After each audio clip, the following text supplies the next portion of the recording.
कानपुर महानगर भारतीय शक्ति चेतना पार्टी की स्थापना दिवस के अवसर पर कार्यकर्ताओं ने पार्टी के राष्ट्रीय उपाध्यक्ष सौरभ द्विवेदी के साथ मिलकर एक साथ मिलकर लगभग 5000 से अधिक लोगों ने मिलकर 12 देवी गौशाला चौराहा होते नशा मुक्ति रैली की। उसके बाद अभ्यर्थ पार्क के ग्राउंड में राष्ट्रीय उपाध्यक्ष जनसभा को संबोधित करते हुए भाजपा सरकार पर हमला बोलते हुए कहा कि प्रदेश के मुखिया एक धार्मिक व्यक्ति होते हुए भी प्रदेश को नशा के रूप में जहर पिला रहे हैं। आखिर जिस प्रदेश में रामकृष्ण जैसे महान दैविक शक्तियां जन्म ली, उस प्रदेश में जाने कौन सी मजबूरी है कि प्रदेश को पुनः नशा मुक्त मांसाहार मुक्त नहीं बना पा रहे हैं। आज थाना में तहसील लोग बताते हैं कि सबसे अधिक घूस किसी सरकार में लगता तो काम होता, नहीं तो गरीब पर भी अत्याचार होता।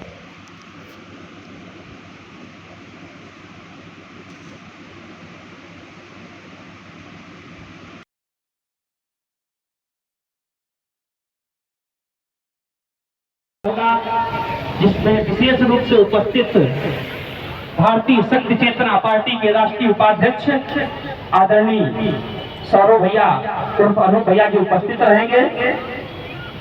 अभी कुछ ही पलों पश्चात भैया जी का आगमन होगा।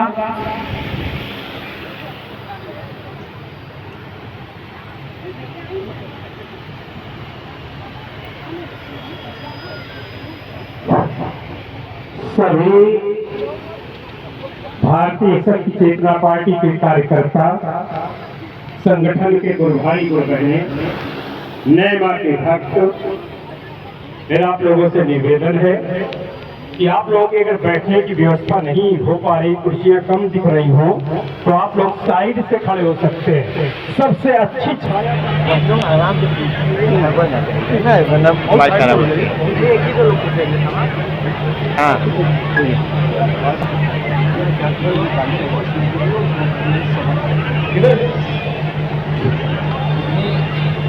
बातें थी लगभग बात अपना संदेश सभा में संगठन के माध्यम से बता दिया गया। इसके साथ ही आप लोग के माध्यम से और अपना संदेश मैं देना चाहूँगा कि आप सभी लोग जानते हैं कि जनमानस में समाज के बीच कई तरह की अव्यवस्थाएँ, कई तरह की चीज़ें ऐसी हैं जो समाज में होना चाहिए जो नहीं हो रही हैं।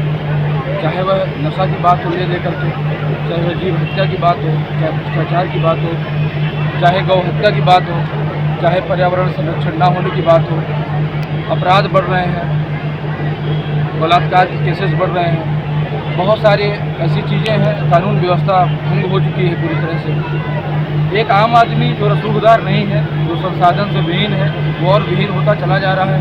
उसके अधिकारों की सुरक्षा नहीं हो पा रही है। इसीलिए हमारे बीच से निकल कर हम जहाँ रहते हैं, एक आम आदमी, एक आम समाज का व्यक्ति जो दबा हुआ है, जो घर से बाहर निकलने में डरता है, उसको हम मजबूत बना करके कैसे राजनीतिक व्यवस्था में परंपरा में लाएं, इसके लिए भारतीय शक्ति चेतना पार्टी काम कर रही है।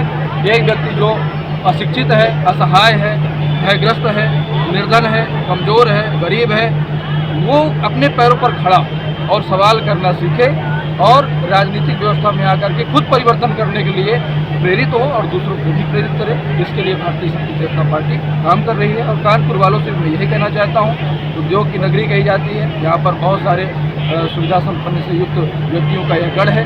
यहाँ पर अगर हम चाय लेंगे तो हमारे इस कानपुर नगर के साथ साथ इर्द गिर्द जितने भी छोटे मोटे जनपद और गांव कस्बे हैं, वहाँ अगर हम चाहें तो जिस प्रकार उद्योग स्थापित करके हम भला कर रहे हैं लोगों का, उसी प्रकार एक जागरूकता और परिवर्तन की लहर पैदा करके हम समाज को कल्याण करें। राजनीति की जहाँ तक आपने बात की, क्या 2027 में भारतीय शक्ति चेतना पार्टी चुनाव लड़ेगी और कितनी सीटों पर लड़ेगी, लगभग क्या अनुमानित है? भारतीय शक्ति चेतना पार्टी 100 से अधिक सीटों में चुनाव लड़ेगी। पहले भी लड़ी है। पहले जिन चीज़ों के कारण हम असफल हुए, उन चीज़ों को हमने समझा है, जाना है। और इस बार इस कानपुर में इस सभा से, ऐसी सभा आज यहाँ पर हुई और लगभग 35 से 40 जिलों में हज़ार लोगों की रैलियाँ निकाली गई हैं। आज से हमने शुरुआत कर दिया है उस लक्ष्य को लेकर के, और उन कमियों को दूर करते हुए इस बार हम अपने पूरे दमखम के साथ, जोर के साथ अपने सिद्धांतों को लेकर के उसे हम समझौता कतई नहीं करेंगे, एक पैसे के लिए भी नहीं करेंगे, चाहे कोई 1 करोड़ रुपए भी दे। अपने सिद्धांतों, आदर्शों के साथ हम चुनाव लड़ेंगे और इस बार निश्चित रूप से हम कहीं न कहीं जीत हासिल। बहुतायत देखा गया है कि मंदिरों, मस्जिदों और गुरुद्वारों के आसपास बने हुए अंग्रेजी और देसी शराब के ठेके ही इनका कारण और युवाओं के बीच में बढ़ता हुआ नशा, इन चीज़ों को बहुत ज़्यादा दूषित की ओर मिल रहा है, देश को भी दूषित की ओर मिल रहा है। जहाँ तक आप इसको जिम्मेदार मानते हैं और सरकार का अंकुश न लग पाना, इस पर क्या कहें? देखिए, मंदिरों, मस्जिदों, गुरुद्वारों के पास तो वो महापराध ही है। हम मानते हैं एक भी जर्रा जहाँ पर है, एक भी आदमी जहाँ से गुजरता है, क्योंकि हम ये मानते हैं हम इस धार्मिक देश के व्यक्ति हैं, हमारी आत्मा में परमात्मा का वास है, हमारा शरीर मंदिर है, मन मंदिर है। एक भी व्यक्ति जहाँ रहता है वहाँ पर हम संपूर्ण रूप से, जैसे क्रांतिकारियों ने कहा था कि संपूर्ण आज़ादी चाहिए, हमारा ये कहना है कि संपूर्ण रूप से नशा बंद होना चाहिए। मंदिरों, मस्जिदों, गुरुद्वारों के पास तो होना ही नहीं चाहिए, लेकिन धरती में कहीं भी नशा जैसी चीज़ जिससे व्यक्ति पतित हो रहा है, जिससे व्यक्ति कमज़ोर हो रहा है, निर्धन हो रहा है, गरीब हो रहा है, अशिक्षित शिक्षित होकर के भी अशिक्षितों जैसा व्यवहार कर रहा है, एक ऐसा मादक द्रव्य क्यों धरती पर होना चाहिए? तो राज्य सत्ताओं को सोचना चाहिए कि ये बहुत ही गलत है, अपराध है, उनके संरक्षण में हो रहा है, इसको बंद होना ही चाहिए। जहाँ भी हो नशा बंद होना चाहिए और इसके लिए हमारी पुरजोर मांग है। मीडिया के मुद्दों को लेकर के आप लोगों के बीच में जाएंगे 2027 में, किन प्रमुख मुद्दों को लेकर के 27 में लोगों के बीच में? मुद्दे कुछ अलग से नहीं हैं, मुद्दे वही हैं जो समाज की ज़रूरतें हैं, चाहे वह फिर से वही बात दोहराता हूँ, चाहे वह नशा हो, प्रमुखता से नशा हो, चाहे महिलाओं की समस्या हो, बलात्कार के जो बढ़ते हुए केस हैं, और इस केस में भी नशा ही जिम्मेदार है, एक्सीडेंट्स होते हैं उसमें नशा ही जिम्मेदार है। चाहे आप सबसे महत्वपूर्ण चीज़ मिलावट, खाद्यान्न पदार्थों में जो मिलावट है, गली गली, कूचे कूचे, दुकान दुकान बिक रहा है, ऐसा कोई सामान नहीं जिसमें मिलावट ना हो, जिसमें बीमारियां ना होती हो, कैंसर ना होता हो, ऐसी चीज़ें धड़ल्ले से बिक रही हैं। इन प्रमुख मुद्दे हमारे यही हैं और इनको लेकर के हम समाज के बीच जाएंगे। समाज समझ रहा है, समाज समझेगा और हमें कहीं ना कहीं अपना मत सनातन धर्म के ऊपर बड़ा कुठाराघात हो रहा है, कैसे सनातनियों को आप एकजुट करने का प्रयास करेंगे? सनातनी एकजुट ही हैं। आप लोग देख लीजिए, इतना बड़ा यहाँ पे सभा हुआ, यहाँ पर ये राजनीतिक भी माने जाते हैं, ये धार्मिक भी माने जाते हैं। धर्म और राजनीति एक हो चुका है और यही सनातन की सबसे बड़ी जीत है, सनातन की सबसे बड़ी पहचान है।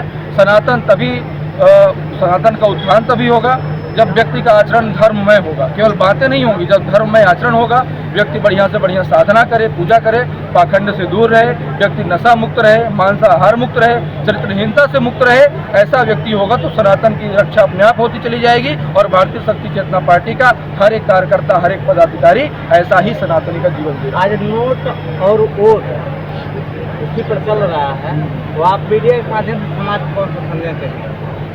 नोट और वोट जो चल रहा है, मेरा यही कहना है कि कोई व्यक्ति आकर के चुनाव के समय आपको 500 रुपये दे देता है और जबकि आपके हिस्से के 5 लाख रुपए 5 साल में वो डकार जाता है। तो आपको सजग रहना है कि आपका वोट आपका स्वाभिमान है, वह आपका स्वाभिमान, आपका ज़मीर किसी भी अन्याय या धर्म करने वाले किसी भी राजनेता को, किसी भी पार्टी को नहीं जाने चाहिए। जो भी सच्चाई, ईमानदारी से नशा मुक्त जीवन जीता हो और उसके लिए समाज को प्रेरित करता हो, उसी व्यक्ति को आप अपना मत प्रदान करें। आपका मत, आपका वोट, आपका जीवन है, आपका स्वाभिमान है। बहुत बहुत धन्यवाद।